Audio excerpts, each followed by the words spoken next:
ก็เป็นภาพพระเจ้าอยู่หัวรัชกาลที่9กับสมเด็จพระราชินีครับ เมื่อกี้บอกว่า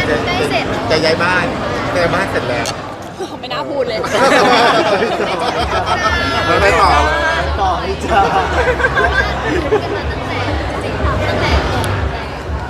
ใช่ตั้งแต่ยังไม่แต่งงานนะคิดดูดีแต่ใกล้มากๆแล้วค่ะใกล้มากๆแล้วค่ะ เหมือนช่วงเราจะได้มีพื้นที่ในการให้ค่าด้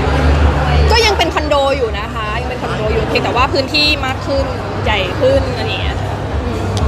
น้องไปดูแต่ละครั้งตื่นเต้นนะคะ ไม่ได้เคยพาไปดูอย่าว่าแต่เด็กเลยแม่ยังไม่ค่อยไปเลยเพราะว่ามันก็คือเราเป็นผู้หญิงอะพอเราไปเห็นอะไรที่มันแบบเป็นสิ่งก่อสร้างเป็นแบบปูนอิฐอะไรเงี้ยเราก็ดูไม่รู้เรื่องอะแล้วเราก็ไม่รู้ว่ามันจะสวยยังไงอะไรเงี้ยนะถูกไหมก็เลยแบบเดี๋ยวขอไปตอนจบเลยทีเดียวแล้วกัน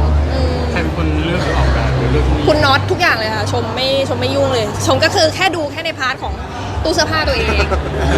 แล้วก็ห้องทำงานแค่นั้นแล้ว